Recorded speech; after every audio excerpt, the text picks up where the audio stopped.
Today we're going to be taking a look at installing my first ever smart lock on my garage door and on my front door.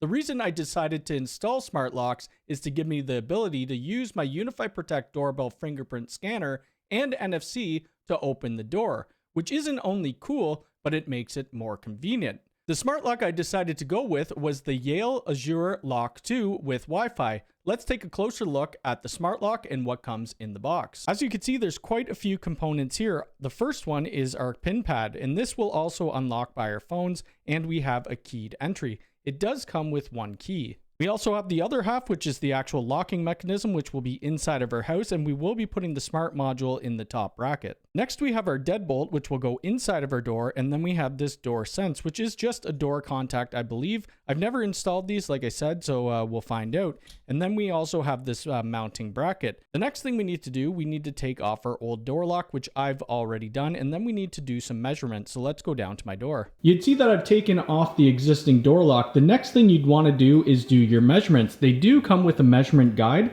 within the instructions, so make sure you do that. Ours are perfect for what we need, so we could get started on step one. In step one, we need to install the deadbolt into the latch, and we also would put on the strike plate. I already had my strike plate installed from the previous lock, so we didn't do that. The next step is installing the exterior keypad. We want to make sure that the keypad wire goes underneath the latch so that it will be able to connect with enough slack. The next step is installing the mounting plate, and we want to make sure that the wire goes through the wiring hole, and there's a little slit on the bottom that will push it down into. Next, we need to install the screws, and there's 3 different sets of screws depending on the thickness of your door. I'm going to be using the black screws for my door. After the mount is in place, we need to attach the wire to the interior lock. The rigid side will be outward.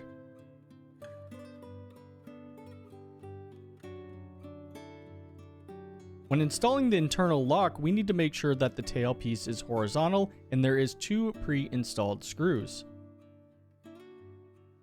If you have the smart module, you're going to want to put the pins in the CON 2 port like shown here in the video. And the last step is to install the batteries and put the back plate on. Once we put the batteries on, you should see lights on the front of your keypad, and that means it's ready to be set up within the Yale app.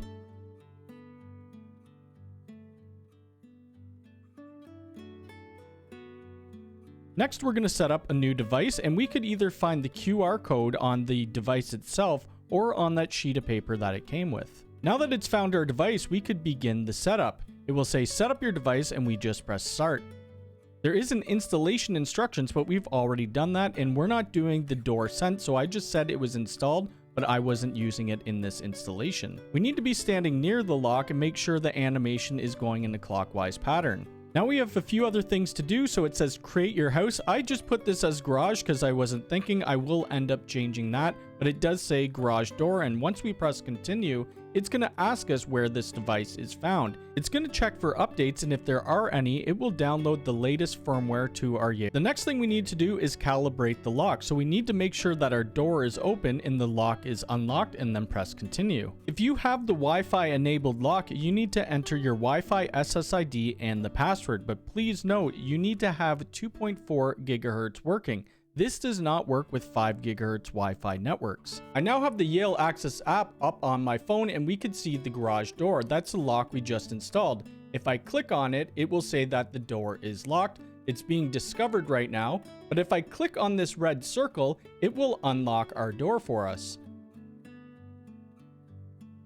Now, if I look down here where it looks like this list, that's going to show us all the activity that's been happening on this door. So Cody McCallum unlocked garage door. We could also keep scrolling down and see different things.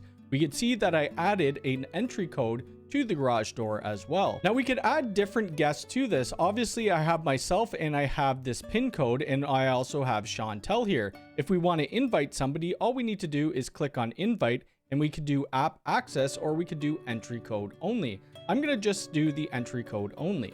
We need to put the first and last name in, so I'll just call it YouTube. And this is where we could specify when they have the pin access. So we could have always, we could have recurring, or we could have temporary, which is really nice.